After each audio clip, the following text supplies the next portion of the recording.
ఇందులో ఒక 2 మెంతులు అయితే వేసుకోండి, చాలా మంచి టేస్ట్ వస్తుంది. అలాగే జీలకర్ర వేసుకున్నాను. ఇప్పుడు ఇందులో టమాటాలు, ఉల్లిపాయలు, పచ్చిమిరపకాయలు, కరివేపాకు, వెల్లుల్లి ఇవన్నీ యాడ్ చేసుకుంటున్నాను.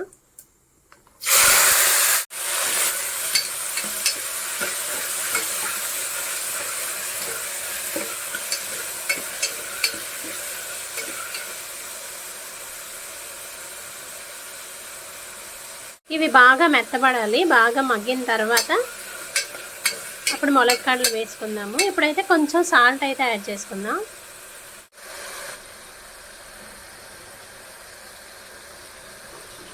చూడండి ఇలా మగ్గింది. ఇంకా కావాలంటే మగ్గి పెట్టుకోవచ్చు, కానీ కుక్కర్ మూత పెడతాం కాబట్టి అదే మగ్గిపోతుంది. ఈ టైంలో ఉప్పు, కారము, పసుపు వేసుకోవచ్చు. పసుపు వేసుకుంటున్నాను. కారం చూసుకొని వేసుకోండి, మీకు ఎంత తింటారో అలాగా. కొంచెం పచ్చి ధనియాల పొడి కూడా వేసుకోండి. ఇప్పుడు ఒకసారి మిక్స్ చేసుకుందాం.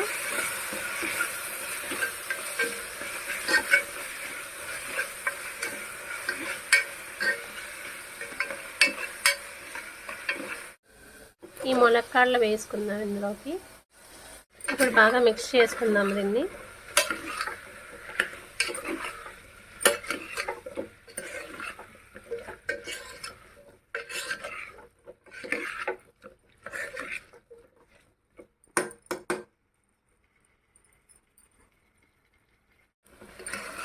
చూడండి ఇలా వేగుతుంది కదా.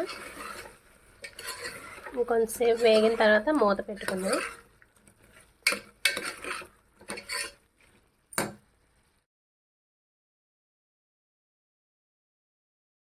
ఇలాగ ఉన్నప్పుడు వాటర్ వేసుకోవాలి.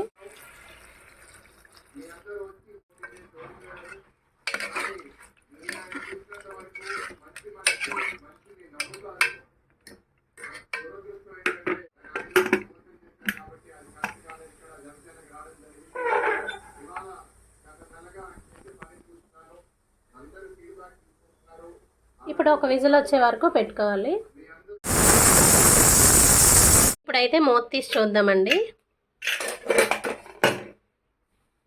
చూడండి ఇలా ఉంది. ఇది ఒకసారి ఇలా కలుపుకొని, కొంచెం మీకు ఎగురు కావాలనుకుంటే కనుక ఇలా ఉంచుకోండి, లేదంటే ఇంకొక నిమిషం అయితే మనము మూత పెట్టుకుందాం. సిమ్లో పెట్టుకొని మూత పెట్టుకుందాం. కొంచెం దగ్గరకైతే చేస్తానండి నేను. ఈ టైంలో సాల్ట్ సరిపోకపోతే కనుక చూసుకొని వేసుకోండి. నాకైతే సరిపోయింది. చూడండి ఇలా నేను ఆపేసుకుంటున్నాను. స్టవ్ బంద్ చేసుకుందాం.